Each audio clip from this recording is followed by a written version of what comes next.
जय हिंद दोस्तों। तो आज हम सीआरपीएफ कांस्टेबल ट्रेडमेन टेक्निकल का टेक्स्ट बुक का टेस्ट नंबर 4 मॉक टेस्ट जो है आज वो हम देखेंगे। तो सबसे पहला क्वेश्चन जो है, निम्नलिखित में से किस मुगल शासक के शासनकाल में अहमद शाह अब्दाली ने पहली बार भारत पर आक्रमण किया था?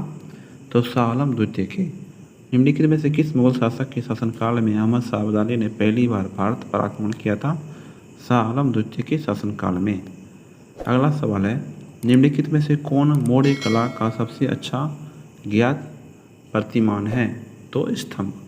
निम्नलिखित में से कौन मौर्य कला का सबसे अच्छा ज्ञात प्रतिमान है? तो स्तंभ।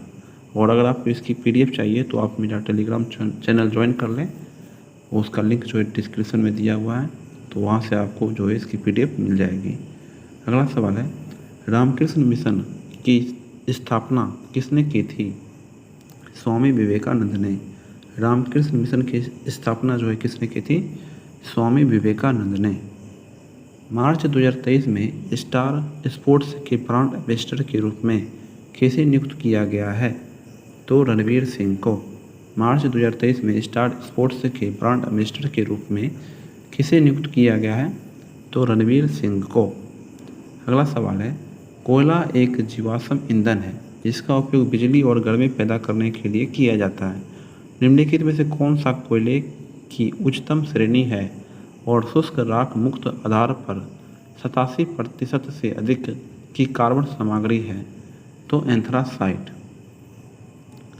अगला सवाल है, मुख्यमंत्री बाल गोपाल योजना निम्नलिखित में से किस राज्य में शुरू की गई है?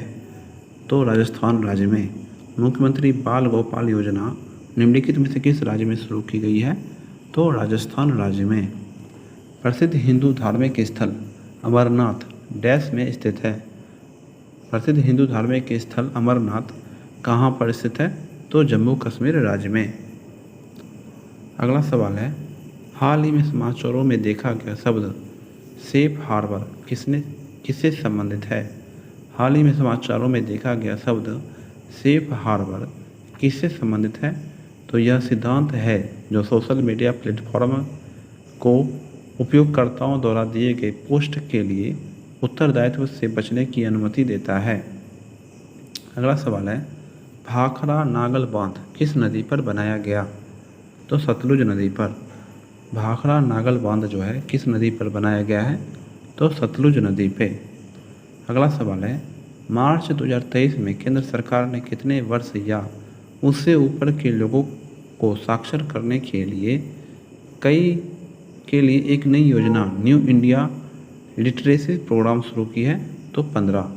मार्च 2023 में केंद्र सरकार ने कितने वर्ष या उससे ऊपर के लोगों को साक्षर करने के लिए एक नई योजना न्यू इंडिया लिटरेसी प्रोग्राम शुरू की है? तो 15 वर्ष से ऊपर के बच्चों के लिए। अगला सवाल है, भारत के संविधान का कौन सा अनुच्छेद कानून के समक्ष समानता से संबंधित है? तो अनुच्छेद 14 में कानून के समक्ष समानता से संबंधित है अनुच्छेद 14। अगला सवाल है, बेल्लूर में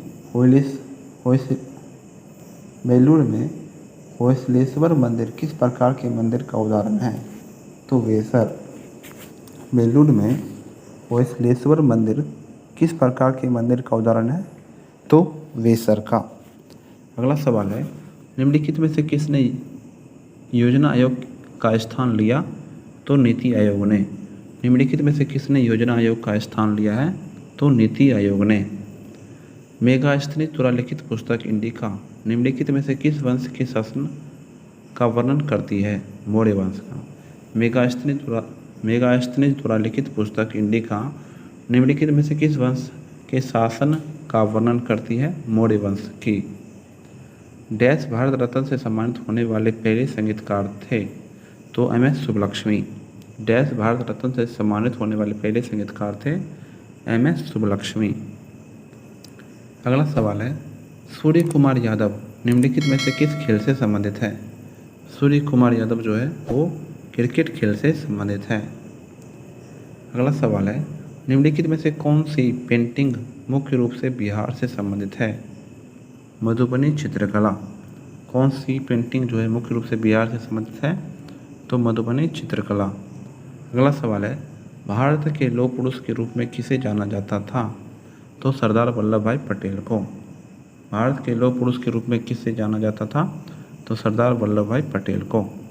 अगला सवाल है, निम्नलिखित में से कौन सा भारतीय शास्त्रीय नृत्य रूप नहीं है? भारतीय शास्त्रीय नृत्य रूप कौन सा नहीं है? तो यक्षगान नहीं है। और कौन कौन से हैं? कुचिपुड़ी है, कथकली है और भरतनाट्यम है। अगला सवाल है, निम्नलिखित में से कौन सा एक पब्लिक सेक्टर बैंक नहीं है? पब्लिक सेक्टर बैंक नहीं है कौन सा? तो HDFC बैंक जो है वो नहीं है पब्लिक सेक्टर। और कौन कौन से है? Canara bank, Punjab and Sind bank और यूको बैंक जो है ये सभी हैं। अगला सवाल है, 1857 ईस्वी के विद्रोह के समय भारत का गवर्नर जनरल कौन था? तो लॉर्ड कैनिंग। 1857 ईस्वी के विद्रोह के समय भारत का गवर्नर जनरल कौन था? तो लॉर्ड कैनिंग था। अगला सवाल है, भारतीय नौसेना की प्रथम महिला पायलट कौन है? तो लेफ्टिनेंट शिवांगी। भारतीय नौसेना की प्रथम महिला पायलट कौन है? लेफ्टिनेंट शिवांगी। अगला सवाल है, हिमालय की सबसे दक्षिणी श्रेणी को डैश कहा जाता है? तो शिवालिक। हिमालय की सबसे दक्षिणी श्रेणी को डैश कहा जाता है? तो शिवालिक कहा जाता है। अगला सवाल है, सूबेदार मेजर योगेंद्र सिंह यादव की आत्मकथा का क्या नाम है जो सबसे युवा परमवीर चक्र पुरस्कार विजेता हैं? द हीरो ऑफ टाइगर हिल। सूबेदार मेजर योगेंद्र सिंह यादव की आत्मकथा का क्या नाम है जो सबसे युवा परमवीर चक्र पुरस्कार विजेता है? तो द हीरो ऑफ टाइगर हिल। अगला सवाल है, राष्ट्रीय पर्यावरण इंजीनियरिंग अनुसंधान संस्थान डैश में स्थित है? राष्ट्रीय पर्यावरण इंजीनियरिंग अनुसंधान संस्थान डैश में स्थित है? तो नागपुर में। तो अब हम हिंदी के जो है 25 क्वेश्चन देख लेते हैं। तो इसमें जो है वो 5 क्वेश्चन जो है वो गद्यांश से आते हैं। तो इन क्वेश्चनों का आंसर जो है आपको गद्यांश से छांट के देना होता है। तो आप गद्यांश जो है उसकी PDF में पढ़ लीजिएगा। मैं यहाँ पे सीधे जो है उसका आंसर करवा देता हूँ।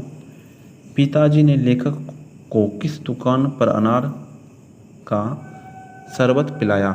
तो लोकनाथ की दुकान पर। पिताजी ने लेखक को किस दुकान पर अनार का शरबत पिलाया? तो लोकनाथ की दुकान पर। अगला सवाल है, लेखक की पढ़ाई घर पर किस कक्षा तक हुई थी? तो कक्षा 2 तक। लेखक की पढ़ाई घर पर किस कक्षा तक हुई थी? कक्षा 2 तक। अगला सवाल है, माँ की आकांक्षा है कि लड़का साधु ना बन जाए। माँ की आकांक्षा है कि लड़का क्या नहीं बन जाए? तो साधु ना बन जाए। अगला सवाल है, माँ किस बात पर अधिक जोर देती है? माँ किस बात पर अधिक जोर देती है? तो पढ़ाई पर अधिक जोर देती है। अगला सवाल है, पिता मुस्कुराते रहे कुछ नहीं बोले चूँकि लेखक कक्षा में प्रथम स्थान लाए थे। पिता मुस्कुराते रहे कुछ नहीं बोले क्योंकि लेखक जो है कक्षा में प्रथम स्थान लाए थे। अगला सवाल है, महाभारत मचाना मुहावरे का अर्थ क्या है? महाभारत मचाना मुहावरे का अर्थ क्या है? बहुत लड़ाई झगड़ा करना। अगला सवाल है, निम्नलिखित में से शुद्ध शब्द कौन सा है? शुद्ध शब्द कौन सा है? तो कुमुदनी जो है ये शुद्ध शब्द है। अगला सवाल है, अग्नि शब्द का पर्यायवाची शब्द नहीं है। अग्नि शब्द का पर्यायवाची शब्द जो है इन तीनों में से कौन सा नहीं है? तो सरसी रू जो है ये नहीं है। और कौन कौन से हैं अग्नि शब्द का पर्यायवाची? तो पावक, अनल और हुतासन। अगला सवाल है, निम्नलिखित में से कौन सा वाक्य कर्ता कारक का है? निम्नलिखित में से कौन सा वाक्य कर्ता कारक का है? तो दीक्षा ने पुस्तक पढ़ी, ये जो है वाक्य कर्ता कारक का है। दीक्षा ने पुस्तक पढ़ी। अगला सवाल है, दिए गए शब्द का प्रत्यय ज्ञात कीजिए। दिए गए शब्द का क्या ज्ञात करना है? तो प्रत्यय। तो लेखक का प्रत्यय होता है अक। प्रत्यय किसे कहते हैं? जो किसी शब्द के पीछे लगता है उसे प्रत्यय कहते हैं। और उपसर्ग कहते हैं जो किसी शब्द के आगे लगता है। अगला सवाल है, वृष्टि शब्द का विलोम शब्द है। वृष्टि शब्द का विलोम शब्द कौन है? अनावृष्टि। अगला सवाल है, निम्नलिखित में से ला उपसर्ग के बनने वाले शब्द नहीं है। ला उपसर्ग से बनने वाला शब्द कौन सा नहीं है? तो लॉटरी नहीं है। और कौन से हैं? लाजवाब, लापता और लाइलाज। अगला सवाल है, अंग अंग मुस्कुराना, इस मुहावरे का अर्थ निम्नलिखित विकल्पों में से कौन सा है? अंग अंग मुस्कुराने का अर्थ है बहुत प्रसन्न होना। अगला सवाल है, दिए गए वाक्य में रेखांकित खंड को प्रतिस्थापित करने के लिए उपयुक्त विकल्प का चयन करें। डैश सच्चा देशभक्त होता है, तो देश के लिए मर मिटने वाला जो है वो सच्चा देशभक्त होता है। अगला सवाल है, दिए गए विकल्पों में उचित विकल्प का चयन करें। वह डैश कुछ जानता है, वह डैश कुछ जानता है, तो इसमें क्या आएगा? तो वह बहुत कुछ जानता है। अगला सवाल है, दिए गए वाक्य का वह भाग ज्ञात करें जिसमें कोई त्रुटि है। यदि कोई त्रुटि नहीं है तो कोई त्रुटि नहीं है विकल्प को चुनिए। परिणाम का भारतीय संस्कृति में बहुत महत्व है, कोई त्रुटि नहीं, तो इसमें जो है वो भारतीय संस्कृति में त्रुटि है। अगला सवाल है, सवाल जवाब बहुत हुज्जत या दिए गए उत्तर पर उत्तर के लिए एक शब्द है, तो प्रति उत्तर। सवाल जवाब बहुत हुज्जत या दिए गए उत्तर पर उत्तर के लिए एक शब्द कौन सा है? तो प्रति उत्तर। अगला सवाल है, कौन सा उदाहरण संभाव्य भविष्यत का है?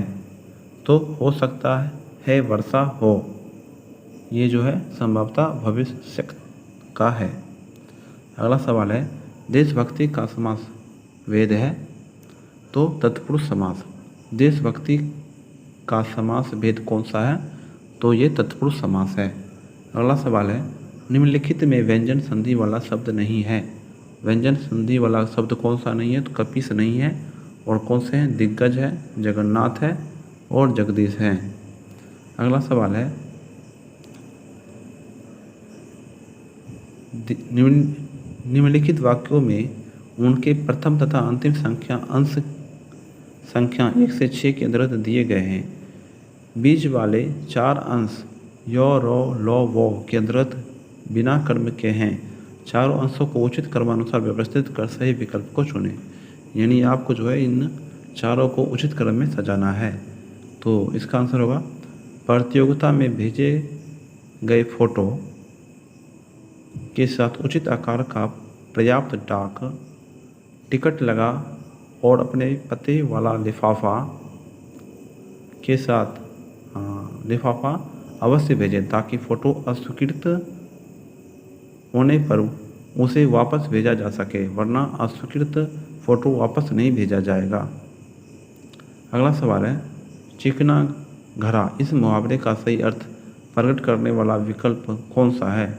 चिकना घरा मुहावरे का अर्थ है बिल्कुल निर्लज। अगला सवाल है, निम्न में से शुद्ध वाक्य का चयन करें। आपको जो है शुद्ध वाक्य का चयन करना है। सभी एक एक करके हार गए, ये जो है शुद्ध है। अगला सवाल है, निम्नलिखित विकल्पों में कौन सा मूर्धन्य व्यंजन नहीं है?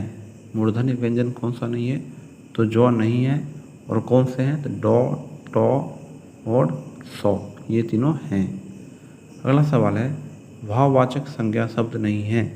भाववाचक संज्ञा शब्द कौन सा नहीं है? तो परमात्मा नहीं है। और कौन कौन से? लंबाई, चतुराई और बुढ़ापा हैं। तो इसी के साथ जो है हिंदी और जीके के 25 क्वेश्चन जो है समाप्त हुए। और अगर आपको वीडियो अच्छी लगी हो तो प्लीज़ मेरे चैनल को सब्सक्राइब कर दें और वीडियो को लाइक शेयर करें। और जैसा कि आप देख रहे हैं अभी हमारा चैनल बहुत छोटा है, तो प्लीज़ मेरे चैनल को भी सपोर्ट करें ताकि मैं और अच्छी वीडियो बना सकूं। और वीडियो में अगर कोई कमी हो तो प्लीज़ मुझे कमेंट करें। और इसकी PDF पाने के लिए टेलीग्राम चैनल को है ज्वाइन कर लें। तो मिलते हैं अगले टेस्ट में। थैंक यू, जय हिंद।